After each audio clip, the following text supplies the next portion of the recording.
Good morning, Pamela. How are you? Good morning. I'm great. How are you? I'm great. It's so good to see you on this beautiful Zoom call here. Yeah, same. And I Likewise. see that you have your pantry in the background, all stocked and organized. Completely. I live in my kitchen as well as my pantry. I actually do have a desk in my pantry, so that's where I am. Oh my gosh, that's amazing. What a great, did the house come that way or did you actually Well, design my it that husband way? built the house, and this was, part of the kitchen. So Oh, great idea. Smart thinking. Always using that brain of yours. So I'm so excited to be joined with Pamela Salzman today. And as I had told her when I finally met her in person a little over a month ago at Alyssa Goodman's birthday party, I have been a longtime fan, and also just several people that I know have taken her cooking classes, but just rave about how easy she makes cooking in general for we mothers.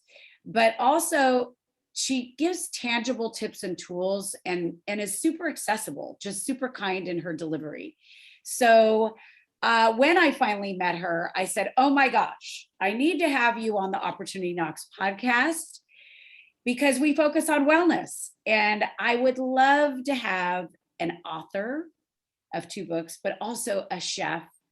And as we had defined the other day, one of your greatest loves is being a mother of 3 children. it is. Yep. And that really moved me beyond the fact that, of course, I have 3 children myself. But, you were sharing stories about, your 2 older ones going off to college and your last one, in the process. And I just felt like I was learning from you on so many levels. And that's what this is all about, right? Is learning from one another. And you've done so many impressive things that having you on the show can only educate more people. So, and really you pursued your passion. Oh, well, that's for sure. I mean, the path was not headed towards food, wellness, cooking, the education that I got, my experiences, that it was not headed in that direction. Cooking was just something that I truly loved. And, after working after college and then working, after business school, I just had an epiphany. Like, I'm going to follow sort of my heart really and see what comes of it. And, So when did that start? So you grew up on the East Coast. We just, defined that you grew up in New York, not too far from my husband. And, basically tell me a little bit about the trajectory. Like, how did you end up deciding to pursue your passion? So my degree was in economics, and then I got my MBA a few years after I graduated from school. And, my father is an immigrant from Italy and just kind of had a little bit more of a narrow focus for me than I think I did, right? He's like, you're going to go into business. You've got a great head for it. Like, that's where you're headed. One of my sisters, he's like, you're going to be a lawyer, right? I mean, so it's like, Defining the path. right. And you're going to go to an Ivy League school. I'm like, okay, which I did. And then I just always found myself like cooking and loving food. And I was always interested in health and wellness. And after I graduated from business school, I decided I got pregnant right away, actually. And so I decided to stay home with my kid, with my first baby. And I think one of the reasons that I didn't jump back into work right away is because I didn't love it. Interesting. And what were you doing? So I worked for a studio in filmed entertainment licensing. And before that, I worked for a hair care and beauty company doing PR and marketing. Yeah, we actually, our paths kind of aligned with each other. Oh, is that right? Yeah, I used to work in actually studio marketing as well. Oh, funny. Well, a lot of us did in LA. Exactly. That was the dream back then. The dream back then was, how do you get into entertainment? Right. I mean, so many people that I know worked at this same particular studio that I did. Anyway, so, and you're right. Like, I thought like, oh my gosh, I have arrived. but I did not love it. And I don't know, there was this culture of like kind of moving the bottom line 10% every year for the shareholders. And I was like, Exactly. where's the meaning in that for me? And so I didn't go back to work right away. And then as soon as I thought about going back to work, I got pregnant again. I got pregnant when my first one was like 14 months old. And so then I got pregnant again. And then I had 2 children under the age of 2. Yeah. And So so that's not looking attractive to go back to yeah, work. and that's tough, right? So, and I just wanted that flexibility to go home to New York whenever I wanted to see my family. So it wasn't until I started volunteering for a nonprofit when I had my 3rd child. And this nonprofit taught kids in public schools the value of gardening and nutrition.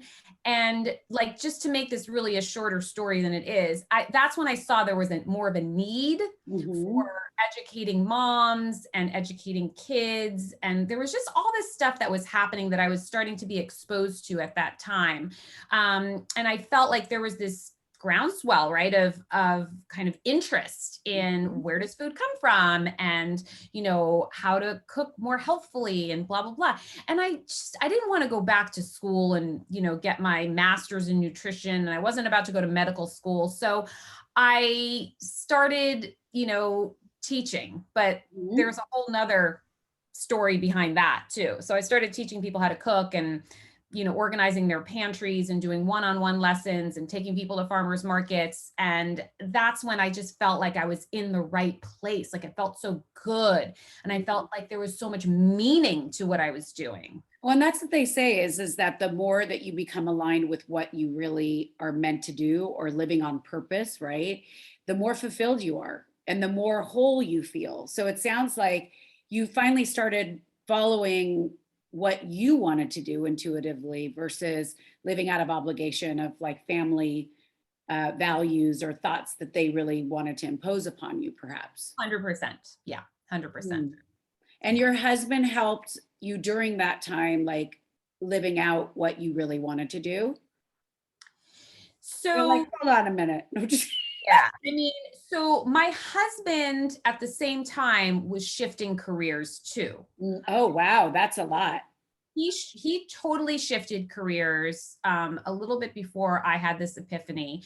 And my husband's always been my biggest supporter. I mean, the way that this all happened was I really, and it's kind of very relevant to your podcast, which is Mhm. talking about opportunity. Mhm. But I kind of physically sat down on the edge of my bed one day, and I'm like, I need something. Like, I need some kind of purpose. I want to go back to work. I want to do something that I'm going to enjoy, that is meaningful, right? I honestly did not know what that was, but I sort of thought like William Sonoma was going to call me and that I Mhm. would do something like in Well, they marketing. were going to, and they probably did. They did not. Yeah, maybe that's what's next. Right. Okay, well, maybe, but They're in but San Francisco. We'll make a call. but like my point was that I just figured it would be some sort of like a job, like a corporate Mhm. job. And then what happened was that I was in this cooking group, and these people that I used to take the class with, they said to me, like, you should take over this class. Like, we want to cook the way you cook. Like, we're Interesting. so like relaxed about cooking, and you always have people over all the time, and you make it look so easy, and like you feed your family like healthy food. What are we learning from this chef? Like, we want to learn from you. I'm like, that's hilarious. Like, Mhm. the opportunity came to me, but it didn't look like what I thought it was going to look like. Isn't that the way life is, though? Well, that was my life lesson because I said no Mhm. to them. Interesting. I said no the first time. And I went back to And my by husband. the way, this is a good lesson that we know that no is not always no forever. It's sometimes no for now. Right. That's so And great. there's two lessons there, which is that sometimes, you put something out there to the universe, and what comes back to you, may not be what you thought it was going to be, but sometimes we have to sit with that. I Okay. completely agree with you. So I went back to my husband and I said, what's so funny is that they asked me to teach this cooking class. Isn't that funny? And he's like, I think it sounds like a fun idea. And so I'm like, really? Like, I don't know how to teach cooking classes. He's like, sure you do. And so It's like, you're a great presenter. You went and got your MBA, I'm sure, and you were in marketing. So I'm sure you've done so many presentations. so many presentations, and it was never something that like I was afraid of. I was never afraid to speak in front of people. My parents are professors. I mean, You're a natural. well, I mean, I was teaching kids at the time, volunteering for this nonprofit. So it's not like it was so far off. Okay. No, but also I think the thing is, you're a natural connector. That's what I mean. We don't know each other that well, but I witnessed you, and you're a natural connector. And so using your gifts and your transferable skills, right? And what you love, it's like a natural fit. But people don't always see that, right? People don't always see that. And I didn't see, plus here I am thinking this whole time, I have this Ivy League education and then the MBA, and like, I'm going to become a cooking instructor. But anyway, there's those obligatory societal roles and rules that we think we need to follow. Yes, that we tell to convince ourselves of. It's so silly. But anyway, eventually, obviously, I said yes. And, then the first time I ever taught a class, I was like, okay, this is so it, it felt so good and so natural. And so again, like meaningful is the word that comes up for me a lot, because I just needed to do something that it wasn't just about me. Like I wanted to do something that was, moving society forward in a positive direction. And so empowering, it was women, that I was teaching, empowering women, moms, to be able to cook healthy food for their families was to me very meaningful. Yeah, I mean, I have to say, and just even hearing you relay the story of how you got there, it's just the enthusiasm oozes from you. It's a resonance, there's no dissonance attached to it. Like, well, I felt I had to, or, somebody told me I needed to follow up on it. It was like, I knew that once I felt it and I was in that space, it was right for me. So that's amazing. It was, yeah, I mean, I look back on it and it was pretty amazing. I mean, I didn't see what was going to happen afterwards, which is also something that is totally unlike me, to not have a plan. Okay. So I've always been like, because the Ivy League MBA will always have the plan. Totally. I mean, and here I was starting a business. I didn't even know I was starting a business. I didn't have a business plan. I didn't see where I was going to be in 5 years from that, or 1 year from then. I had literally no plan. I love it. In a way, it worked out better because I was already reluctant to take on the first class. So if somebody had said to me, and then you're going to be on the Today Show, and then you're going to have like 10 groups that you're teaching monthly, and then you're going to have 2 cookbooks and blah, blah, blah, blah, blah, I would have been like, oh, heck no, I'm not, that is way too hard. That is too much. How am I supposed to do that? With my 3 kids. Yes, with my 3 kids too.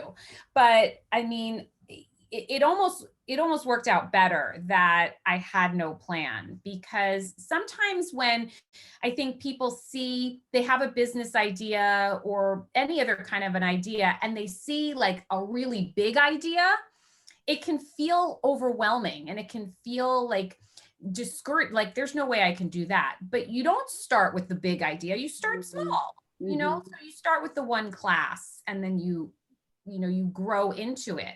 I remember listening to Oprah Winfrey say something about Dr. Oz and how she didn't give him or help him develop that show right away because he wasn't quite ready. It came later. You need to sometimes take a few steps before that big step. A big leap. And I love what you're saying, is that it's almost like ignorance is bliss or love is blind. And I believe that sometimes, and I coach so many people and so many women on this, is that you're so right. When the idea becomes too big and we start to look at it from the angle of our old selves, of this story of the corporate world that we all lived, that not all of us, but many of us lived, that you need to have your business plan and you need to know your financials and where you're going, it takes some of that bliss away. Mm, And yeah. I wonder, because you clearly are someone who loves to do things well, that if someone behoven you or beheld you to that, like, what if you would have been able to move forward as much as you did? No, I probably would have just not even tried, because it just, again, I remember when the first time I taught 2 classes in a week. Okay. Mhm. So the business exploded very quickly. People started coming to the class and then they formed their own groups. And then I was all of a sudden teaching a lot of regular monthly groups.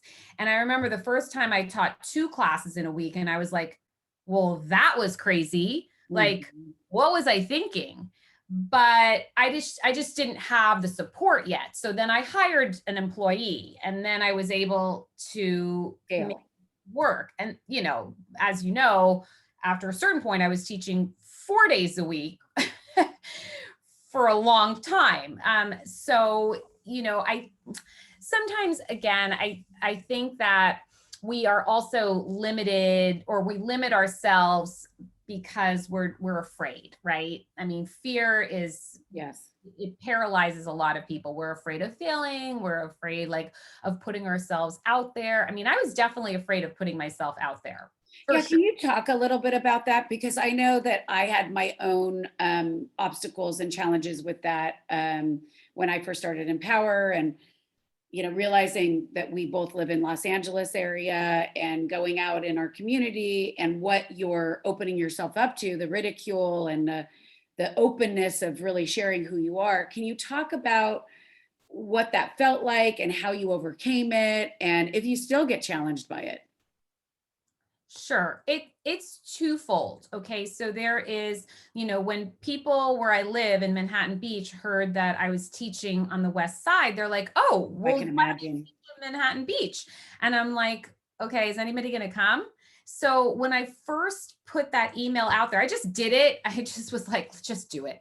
When I first put that email out there, I barely lived in Manhattan Beach very long. I didn't know that many people. And I was thinking to myself, oh my God, this is going to be so embarrassing if Mm, nobody comes to my first class. Like, mm, so embarrassing. It's like if you have a party and nobody shows up, yeah. right? Okay. But people did come. And, I think a few people that came were just friends that were just trying to be supportive, right? And whether it was like sort of charity on their part or not, but it was a good class, right? So I did a good job and I was prepared, and then it blew up from there too in Manhattan Beach. But then there's the other fear of putting yourself out there, that when you're actually delivering, Mhm. your people are like staring at you and they're hanging on to every word you say. And then there's the food, and then they're going to judge you on that. So there's a Mhm. lot of opportunity for And the people. plating, it better look good. There's a lot of opportunity for people to have judged me Mhm. in that kind of a position. The teaching, the class itself, the food, taking the recipes back home. But like you said, I like to do things well. I took Mhm. a lot of pride. I mean, I don't know where this expression came from, but the way you do anything is the way you do everything. Mhm. So I took a lot of pride in my classes and in my work, and I was super prepared. And I was always trying to learn more about wellness and nutrition and give people information. And listen, at the end of the day, I am not a chef who is trying to say, look what I can do. Like, Mhm. look how cool, Yeah. look how great I am. Like, look at how amazing this food. It was never about that. It Well, you're was, very humble. You're very humble, even in your, well, those are things that we're taught. Like, I mean, I'm sure there's also, it's nature versus nurture, but you're raised a certain way, right? And I think the thing is that even when you're describing yourself and what you've accomplished, you're making it sound so simple, but you're so well known. Everybody loves you and loves your cookbooks, and you have such a huge following, you know? Very kind. But Thank you. that's what makes people buy into you too. Part of that is this accessibility of, I want more of her because she makes it look easy. Well, that's the goal. Okay. So the goal was to demystify cooking from scratch and especially cooking healthy food. That was my elevator tagline, right? I mean, it was like my elevator pitch. It's not as hard as it seems or it looks, because I don't think it needs to be. And so that was my goal. And again, I'm not, there's no ego here. It's not like I don't really care what people think about like how I cook, or I was never, trying to impress anybody. This is for you. Okay. Exactly. I want to, you're clear on your why. I am setting you up for success. I love it.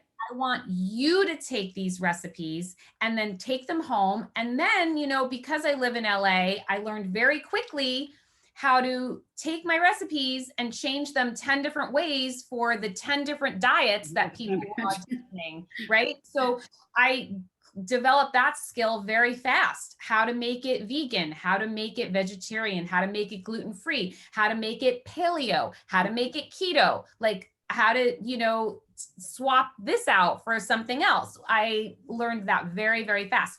And so ultimately that's what I was trying to help people do, is how to make healthy food for the way you want to eat. I was never going to impose the way I want to eat on people.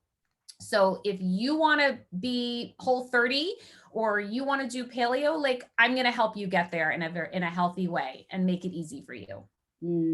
I have to say, and you do that so well. You really do. Like your recipes are really quite. So believe it or not, I am actually a certified chef, but I'm not. Meaning, like I went and I took classes when I left the corporate world. It was one of the things that I wanted to do. I like to take on challenges. But then it's funny. I quickly realized, like Monday mornings when you have to like gather all that shit from the pantry and start to chop, I was like, oh, this is way too much work. Like, can't somebody do my chopping for me and I'll just do the cooking? Well, there are people that can do that, yes. But you'd have to be like famous by then. But I have to say, like, when you go to cooking school, they're not always easy recipes to follow, and it doesn't make it in a simplified way sometimes that will eliminate time or save you time, I should say. And so I find that what you do is they're like tasty, but they're also easy to follow. Yeah. Well, let's back up for a second. So I never actually went to cooking school. Okay. Well, because you are like naturally gifted. No, here's the thing. It's like, you don't need to go to cooking school to learn how to cook for your family or your friends. And true. It is so true. I needed it because I needed the structure. Yeah. No, of course. And there's certain basics that if you don't teach yourself or figure out how to learn on your own, like it's really important to get those, those foundational skills. Totally. But I taught myself, and especially when I was younger, because my mom she just made the same thing all the time, like literally all the time. Like every Thursday it was this, every Monday it was this, like for years and years and years. And so I just like a foodie, and like I was just always hungry for like something a little bit more interesting. So I just taught myself how to cook. And we didn't have the resources then that we do now in terms of access to recipes and books. Like I had nothing. Yes. So, now it's so much easier, but in a way it's harder because there's too much. There's so many choices. And this is what I talk about in one. I agree. It's like, there's too much. I mean, to be honest with you, in almost every category, the beautiful thing about social media or having these platforms is that it's given a place for things to live, but it's like too noisy. Like, so you don't even know where to look anymore. Yeah. And So who I is an talk expert really and who is not, Yeah. you So I know? talk about this in one of my cooking boot camps, that we have decision overload. So So you true. go to the supermarket, you have no idea which rolled oats to buy, which are the healthiest ones, or which are the ones, So and true. then you go online and you're like, what should I make for dinner tonight? 3 hours later, you still have no idea, because you have so many choices and you Yes. don't know, like, is this one good? Let me read 150,000 reviews on this. Like, it's too much. I agree. I'm trying to also give people, at least in some of my courses, I'm trying to give people systems. Well, systems are the key to everything. Yes. Systems are the key to success. You are speaking my language. But this is also what I just said, right? Yes. The way you do anything is the way you do everything. It's so true. So there is no difference when it comes to cooking. Cooking and eating are a regular part of our lives. I mean, at least eating, right? So when it comes to cooking, we need systems for cooking. We need systems for getting that done. And so that's also something that I'm trying to teach people. And there's not one way to do it either. So how does that work with cooking? Like, give me, I would assume that it's like, again, I always talk about this, like in our day-to-day lives and the rituals that we do, but like you need a successful structure in order to launch from, right? So what does that look like with cooking? So it depends on the person, but I'll just give you an example of like me, because I give people lots of different suggestions for systems. There are different ones that work for different people, and that's what I'm trying to teach. But for me, meal planning is a non-negotiable. I could not possibly get meals on the table for my family, breakfast, lunch, or dinner, without a meal plan at the beginning of the week. My mom did it, and I do it. I've been doing So it what does a meal plan look like? 25 years. So I sit down with a notepad, doesn't have to be anything fancy.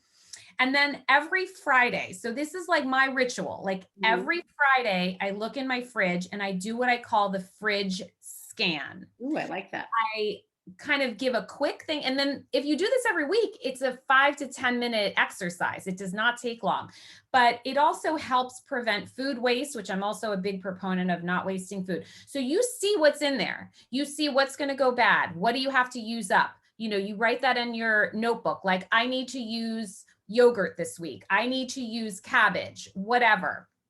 And then you also see what you need. I see there's only 2 eggs left. I see we're low on almond milk, whatever that is. And then you also have this, I have a separate list in my notebook. So one side is going to be meal plan and the other side is grocery list. So then I'm also jotting down what I need. I've also set a system up with my family for this notepad that they can also write down what they need. Because if there's something that I don't eat that they eat, I'm not going to look for it. I'm not going to see, like, if Hub's oat milk is low, because I never use it.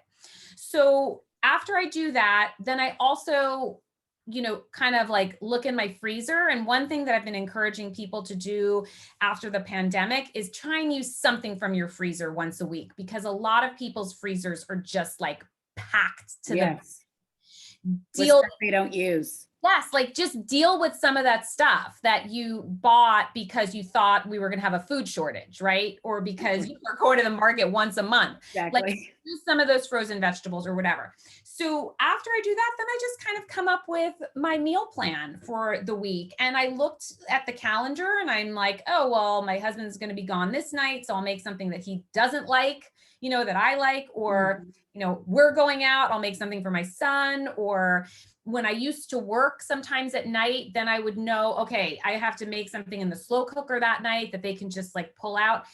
There's different types of things that I'll make on different nights based on. I like to hear that you use a slow cooker. I love the slow cooker. I use it more than an Instant Pot. Really? I love my slow cooker. Okay, so which slow cooker do you buy before you finish? I've had the All-Clad slow cooker forever, and I love it. It's the ceramic insert. I don't really do nonstick, so I've had that one forever, and I love it. And here's the thing: when you wake up in the morning and you know what you're making for dinner, it's a lot easier to throw something in the slow cooker. Yes, it is. So anyway, so I make my meal plan. I've got it, I put one on my website free. Every like Friday night it goes up to give people suggestions and just give people And where do they find that? Give your website. PamelaSalzman.com. That's really hard. I'm very easy to find. I do not try and hide from anybody, but I've been doing this for years and it's free and it just can give you some ideas for like, oh gosh, or I forgot about that recipe, or, like here's how to have a balanced meal plan. So are they only up for the week, or can you access like your archives? You can access archives. Oh, wow. Well, I mean, everything is seasonal. So if you're not sure good. like what's in season, this will give you an idea of things that are in season. So I'm always trying to eat seasonally. It's just a lot healthier. It's easier to find the stuff that you want, etc. So, and then I shop according to that meal plan. So I could very well. And I think one of the biggest struggles as any person who cooks, I was going to say being a mother, but there are so many more people that listen to this besides just mothers, is going to multiple markets. Do you believe in Instacart? Do you believe in... It helps you. Okay. So you're not like, you need to go to the farmer's market and pick your own produce and... Do what you have to do. Okay, do the best that you can. And this is a problem with our society, is that it's too all or nothing. It's too black or white. If I can't, do it this way, then I'm not going to do it at all. I buy packaged food sometimes for my family. I go out occasionally. I don't go out that often. I don't get takeout that often, but I always have one night a week where I'm not cooking. It's like, it's enjoyable for me to try something new or to go out or have a break or whatever. So if you are not cooking 7 nights a week, that doesn't mean you're going to get takeout 7 nights a week. Okay. Just like do the best that you can. If you're tired and you pull out an Amy's frozen pizza from the freezer and make it for your family, you are not a bad mother. Okay? If you are giving your kids, whatever. I love this. You're like disarming people and making them feel human. Somebody the other day called me their kitchen therapist because I was talking them off the ledge about how, she was trying to avoid giving her kids sugar and it's so hard. And I'm like, well, why are you trying to avoid giving them sugar? Anyway, it was this whole long conversation. And, nobody's trying to be perfect here. Perfection is sort of, what do they say about perfection? It's the like enemy of, I don't know, something. Of all good. Of good or something like that. It robs you of all good. Yeah. Like but I think it's also like, I think both, what I'm hearing you say is like both of us look at perfection as it becomes it debilitates you. And it's really more about making progress than it is about perfection. I have a lot that I could say about this, but we don't have to go there. But I think we can. The point is that, the wellness space can get a little rigid and it can get a little overwhelming and a little scary sometimes. And I am going to admit that I went down that rabbit hole not a few years ago, many years ago, because I almost knew too much. And then all of a sudden, everything is feeling like it's scary. Going out and breathing. Excuse me that my dog is going over here. She like never does anything. She's like 14 and now she's going crazy. Oh, that's cute.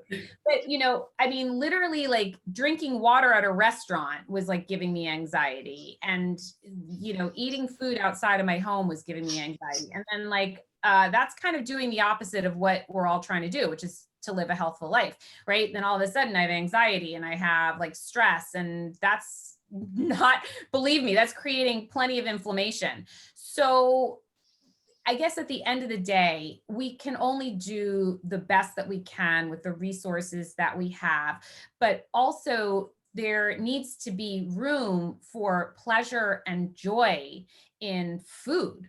Okay. And there, because I feel like it's like, and especially like as we age, I'm going to get that toy away from my dog. 1 second. I'll talk. You talk. Do that. Yeah. Well, I also want to say that there's not one and only perfect way to eat either. That there is room for, well-sourced animal products. And if people want to be, more plant-based, that's fine too. So it's almost like political. It's very, I feel like there's a lot of like division amongst different groups. Yeah, it's almost like I don't even know what to believe anymore. I honestly don't. Like, I feel overwhelmed thinking, I mean, am I supposed to have meat at all? I mean, I will say that sometimes when I have meat, I have a lot of energy, as long as it's super clean, right? And where it's being sourced from. But I agree. I feel like there's so many divisions. Listen, I would go with that. I've always encouraged people to like listen to their bodies and listen to like make those connections between what you eat and how you feel, because the body doesn't lie. I also believe in getting regular checkups, regular blood work, so that if you're doing something right or if you need to fill in the blanks. But in general, I would say we should eat more plants. I think we get more benefits from plants. I'm not opposed to animal products. I apologize to the vegans and the plant exclusive people, but I'm not opposed to, well-sourced, good quality animal products. But here's what I'm going to have to say. And this is what everybody needs to keep in the back of their minds when it comes to making decisions about food, is that nature prefers balance. And you need to really think about what that means. Balance is good and imbalance is not good. Yes. And nature, it just rewards balance. Okay. So my husband is a good example of somebody that can sometimes lie to himself about the choices he makes with food. And I'll say, you know what, babe? I don't think you should really, because my husband has some heart problems and cholesterol issues and blah, blah, blah. And I'll say something like, I don't know that you should be eating, American cheese with buttered toast. He's like, I don't eat it that often. And I said, I know, but here's the thing is you have a very large basket of foods that you don't eat that often. So you can't pinpoint one food and say, well, I don't eat it that often. And I don't eat donuts that often. And I don't eat candy that often. And on and on and on down the line. You need to kind of consolidate it together and just call them red light foods. Okay. That's a good idea. And then you have to limit your red light foods. Doesn't mean you can't ever have a red light food. So when you say limit, is that like once a month? It's like, how sometimes when you talk to a nutritionist or trainer, they're like, once a week, you could have a cheat day. I'm here to tell anybody what to do. I'm really not. I mean, here's the thing. When I used to coach people one-on-one, like, what do you think that means? Like, honestly, what do you think that means? Or why do you really think you're gaining weight? Okay. Is it really because you're eating sweet potatoes or brown rice or quinoa, like quote unquote carbs? Or is it because, you had 3 margaritas on Friday night and you starved yourself all day and then you ate so many chips and then you had, whatever. I'm not judging, but I'm just saying, like, you're just asking people to be honest with themselves. Yes, but also it's honest self-reflection. Yes, but also we know more than we think we know. Okay. Oh yeah. That too. Well, but I think I think what you are saying, and I know I go through this when I coach people too, is that people are not always, they don't want to be reflective. Number one, they want somebody else to tell them what to do. Number two, but then when they are self-reflective, they're not always honest with themselves about red light foods or how many margaritas they're having or whatever it is. Yeah. I mean, listen, because I can say, all right, well, maybe 10% of your diet is red light foods. Okay. Mhm. uh, you also have to keep in mind like quantity. And so if a red light food is chocolate cake, what does that chocolate cake look like? Is it a piece that's this big, or are you having this? You Mhm. know, and I think also what I have found in the last, I don't know, couple of years is sometimes people prioritize weight loss over health and wellness and, you know, like longevity. And we can have weight management and wellness. Mhm. I agree with you. Yeah, but just because something helps you lose weight doesn't mean that it's necessarily healthy for you or promoting longevity, right? Yeah. What are your thoughts around, speaking of longevity, like intermittent fasting? You know, it's still controversial. I actually, intermittent fasting can mean different things too, which I think is what can make it a little bit confusing. So, intermittent fasting can, in my opinion, means time restricted feeding. So, you're limiting your window of when you're going to eat food or anything with calories. So, Mhm. it can mean 13 hours, right? I mean, you stop eating at Yes. 7 and then you start eating at 7 the next morning. I mean, that can be intermittent fasting. A lot of people think intermittent fasting is, you know, just an 8-hour window of when you're eating. Like you start at 11 and you're done by, you know, 7 or something I like think that. that's what makes it confusing is because people don't know. People just pick their windows But most of the time. exactly. And there's there's really no right one way to do it. The reason that intermittent fasting can work for some people in terms of maintaining weight is because when you crunch your feeding window, then you end up usually consuming fewer calories. Okay. So let's just And say, isn't like, that what it's about, is really consuming fear if you want to lose weight?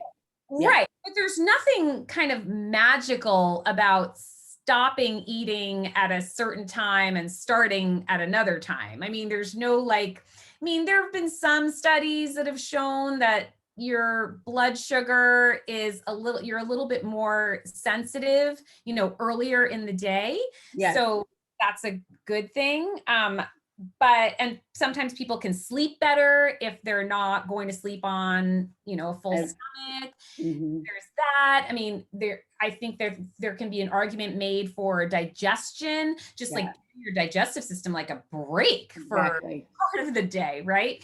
So I can see all those arguments. I mean, I personally restrict my feeding window. I don't usually eat before 9 and I don't usually eat past 7 p.m. Yeah. So that works for me. I eat breakfast at 9. I eat a nice hearty breakfast. I'm not usually hungry until 1:30, sometimes even 2, and then I'll eat dinner like around 6, maybe 6:30. And so what that does for me, it doesn't really allow for snacking because I'm Mhm. not hungry enough. If I Mhm. some reason was hungry at like 12, okay, 3 hours after I ate breakfast, well, first of all, it's telling me I didn't eat enough for breakfast and I didn't have Exactly. the right balance of macronutrients. And probably was lacking a little fat, a little protein, but then I'll just eat lunch instead of Mhm. having a snack, you know? So Exactly. that's kind of Sounds help. like you're talking about intuitive eating a little bit. Right. Well, that's, I mean, Will Cole is the one who coined, you know, the whole intuitive eating, and he's got a book out. And I mean, I don't really know if that's what it is or not, but Or I, you're just listening on a deeper level about what you need. yeah, but I mean, I've always been like that. I have to Mhm. say, like, I have really tried to listen to my body. And something that I do encourage people to do is not be like fixated on what you ate when you were 20 if Mm, you're now 55 and you don't know what's wrong with you. We exactly. change and you have to adapt, okay, to your body's changing. And that's not to say you should throw in the towel and be like, "Oh, well, I'm getting older. I'm obviously not able to have this level of fitness or whatever." That is not what I'm saying at all. But we change. We Yes. and maybe you need to fill in the blanks. Maybe you need digestive enzymes, but we need to pay attention. Yeah, it's good. It's good to hear the perspective and that there isn't a one size fits all and there's not a prescribed remedy. You know, it feels, I really love the sort of real life approach, because it is true, like at different stages in our lives, like our bodies require different things and our minds require different things, by the way. And we know that our mind is fed by the food that we fuel our bodies with, Well, the other thing that I'm going to mention is that, nutrition data and science, they're kind of flawed. Okay. We don't have actually, believe it or not, a ton of good research out there. It's very difficult to get good nutrition data because you're relying on basically human Yeah, beings reporting what they ate in a day, and plus it's really easy to prove something that you want to prove. So we're also still learning is my point. Like there's going to be information that comes out in 5 years that we didn't know today about nutrition. So we also have to keep our minds open.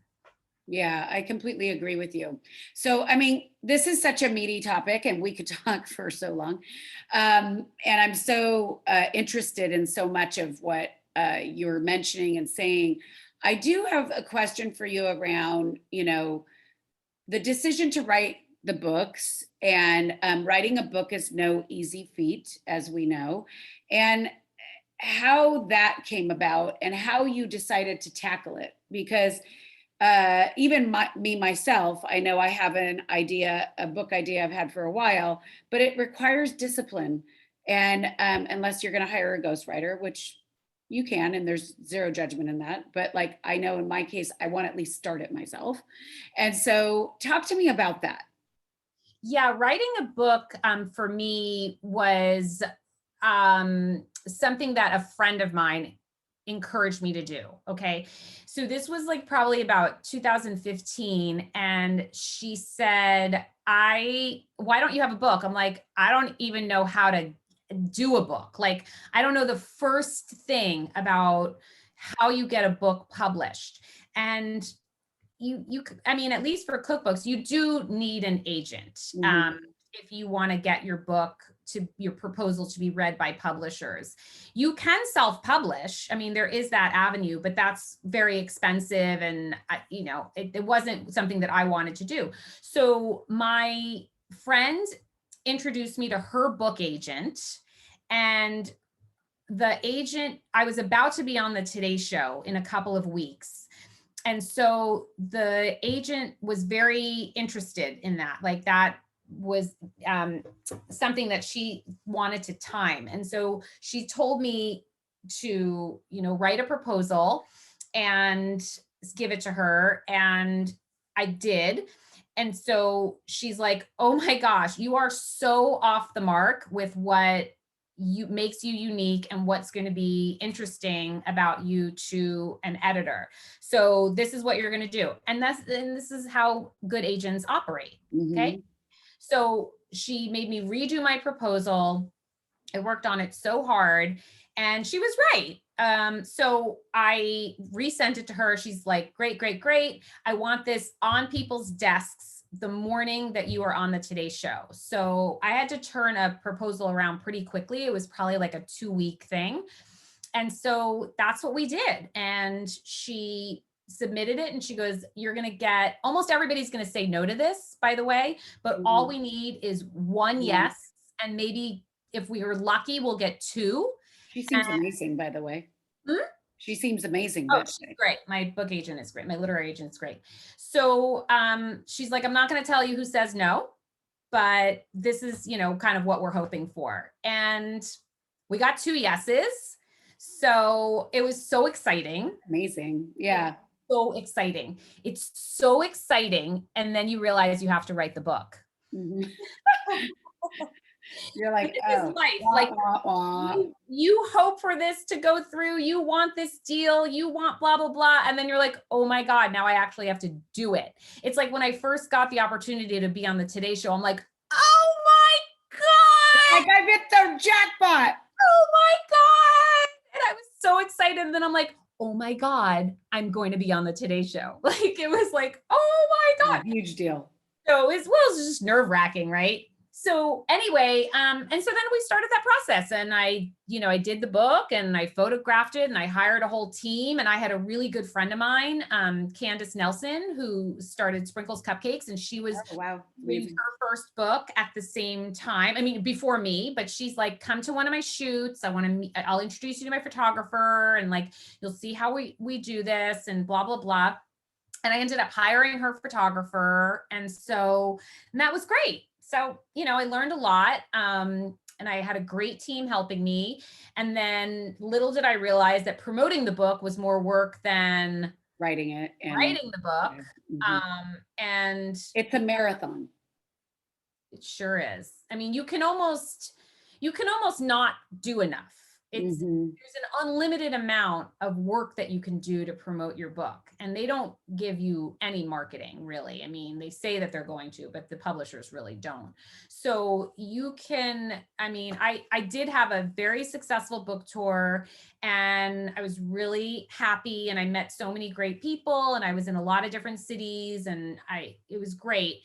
But it was exhausting. Like, promoting the book was exhausting. I didn't take classes for like that whole summer because I just couldn't. Yeah, because you were so busy with the book. Yeah. That was the goal. The goal was to get the book.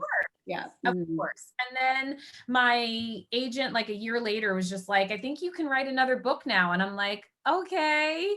And it was sort of like when you And what are the differences between the two? What's the first one called and what's the second one called? The first one's called Kitchen Matters. And it was really just a collection of my favorite recipes from my cooking classes over the years. And it was just like all the things that people would ask me all the times in class, that I would just store that in my head. And, I really just knew what people needed. I really did, because it's such a valuable experience when you're one-on-one talking to people in person, and you just get to know what people need.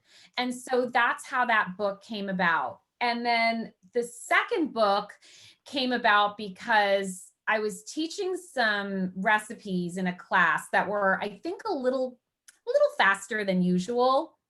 And so a couple of moms came up to me at the end of the class, and they're like, Pamela, we need quick recipes. And I'm like, well, those were quick. And they're like, no, quicker than quick. And that was the name of my second book. And so it was all recipes that were just straightforward, but like packed with flavor, still healthy. I still made them adaptable. All my recipes are adaptable. Make them gluten-free, make them dairy-free, make them vegan, even chicken recipes. I'll tell you how to make it vegan. Wow. So it's like, it was just what people needed and that's what I needed. I was, I felt like I didn't necessarily want to be in the kitchen for hours every day. I mean, I can cook complicated recipes, but I don't want to. Yeah. So that's how that book, Quicker Than Quick, came about. But I have a little bit of PTSD about it because it came out in April of 2020. Oh, wow.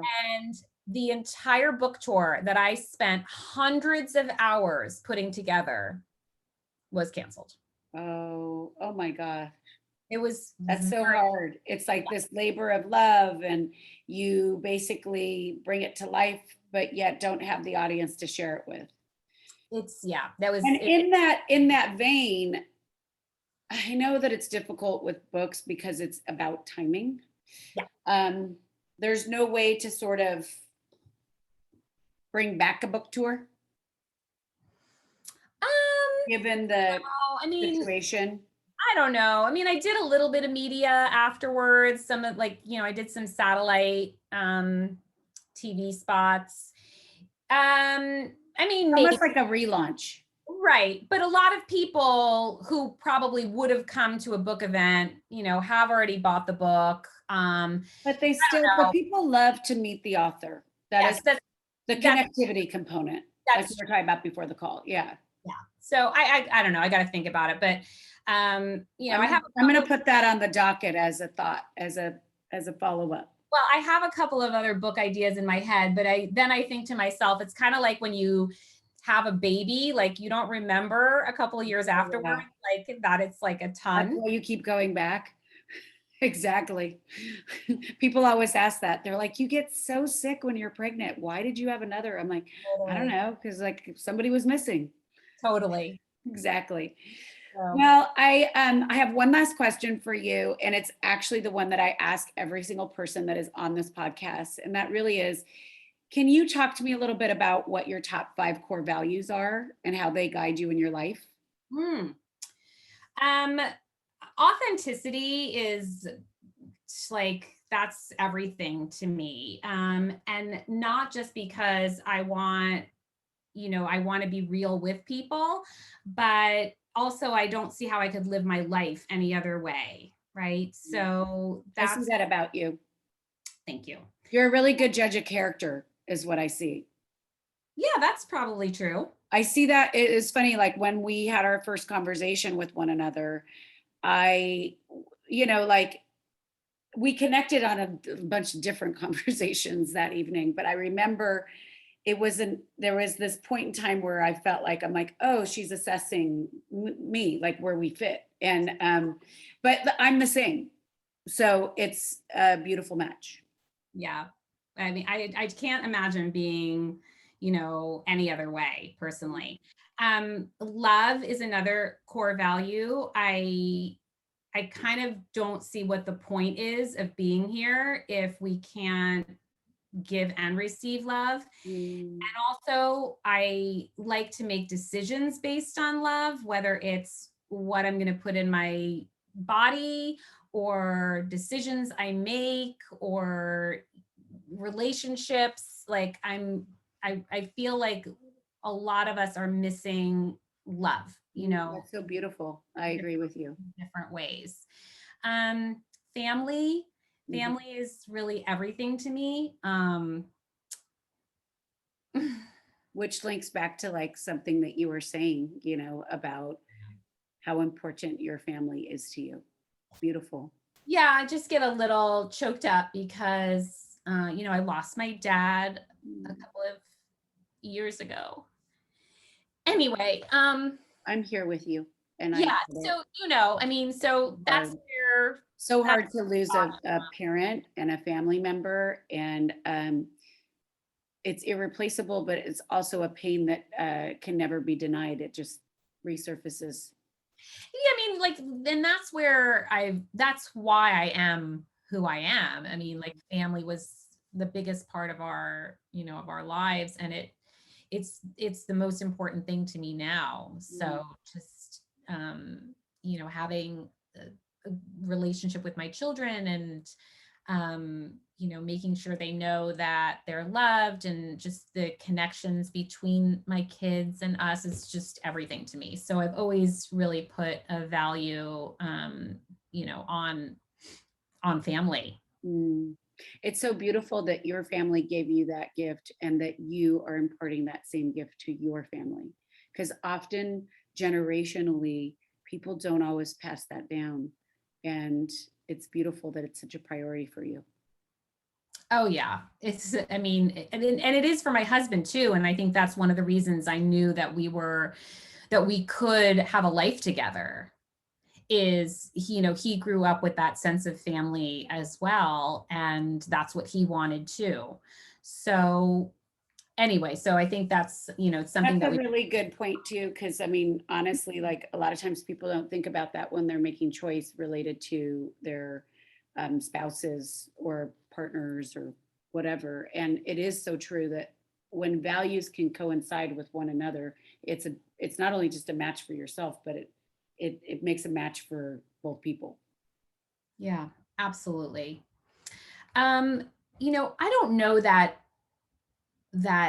health and wellness is really a value, It but is, but it may not be one of your core values. It but could no, be. but it is one of my core values. I just don't Mhm. know if that's something that other people would consider a core value, but Absolutely. I mean, do you look through everything that you do? I mean, basically values are about where we make choice from and where our intrinsic motivation is. And it is who your core is.